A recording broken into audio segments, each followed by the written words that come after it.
Olá! Hoje nós vamos falar sobre um tema muito polêmico, que é o assédio no âmbito organizacional. Meu nome é Erika dos Santos e vou falar sobre esse tema. Primeiramente, vamos iniciar falando sobre o assédio moral. O que é o assédio moral? É a exposição de pessoas a situações humilhantes e constrangedoras no ambiente de trabalho, de forma repetitiva e prolongada, no exercício de suas atividades. Isso está no Tribunal da Justiça Social.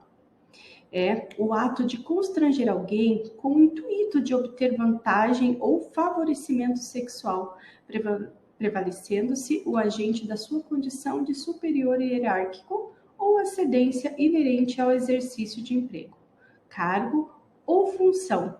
Isso faz parte do Código Penal do artigo 216. O que podemos falar? Processos judiciais, mal-estar coletivo, má reputação para a empresa, falta de respeito e contraproducente. Então, são situações que nós vamos falar hoje aqui dentro desse nosso trabalho, né?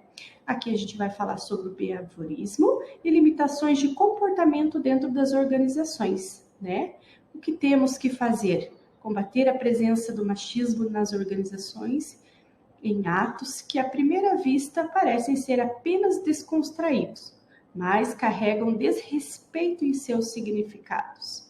Ressaltar a importância de não invadir o espaço individual dos colegas, né? E uma apresentação de termos que vise uma comunicação não violenta. E a motivação? A motivação é um energizante. Relações sociais mais saudáveis, sentimento de autorrealização, direcionamento de energia mais focado, identificação dos funcionários com os valores e missões da empresa, desejo de estar ali, etc.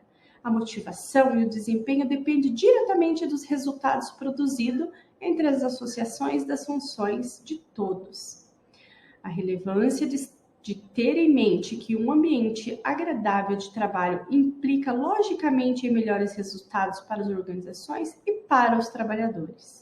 Boas relações entre as pessoas proporcionam um sentimento de coletividade, que fornece uma sinergia, um fluxo de atividades interdependentes que se articulam entre si de maneira ótima.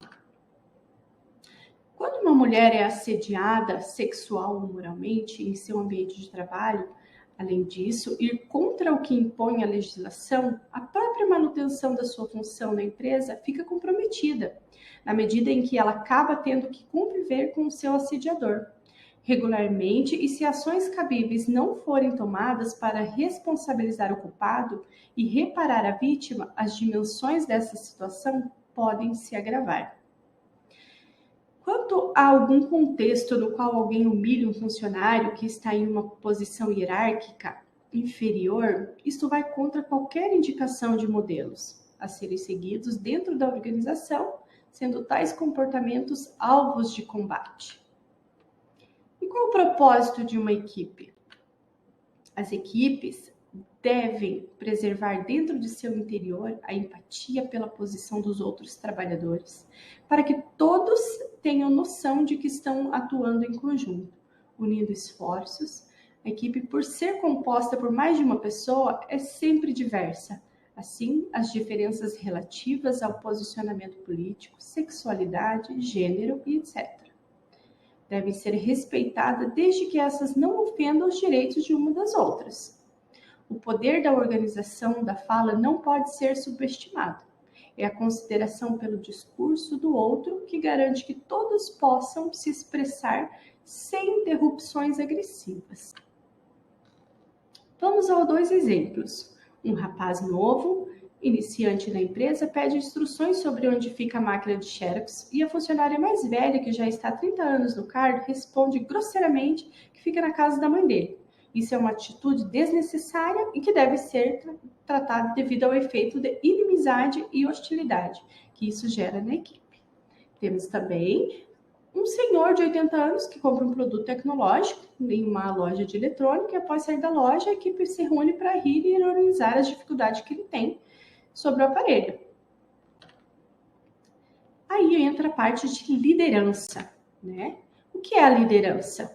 É um processo que envolve a influência e o apoio para outras pessoas na tentativa de organizar de forma harmônica uma ou mais atividades para atingir os objetivos em comum da equipe. Como desenvolver a capacidade de liderança? Tendo força de vontade, autoconfiança, criatividade, flexibilidade e assim entre outras coisas.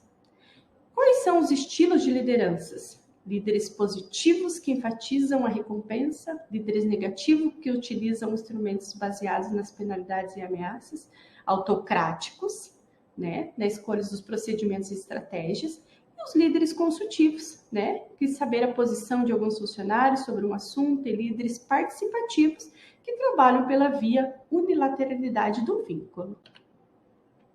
Aqui temos também 2 exemplos, né? Uma mulher que não consegue passar informações do que é preciso ser feito aos funcionários, porque os homens subestimam a autoridade dela como líder. Um funcionário mais velho que se recupera, que se recusa a estar em uma posição inferior de alguém mais novo do que ele, por alegar inexperiência.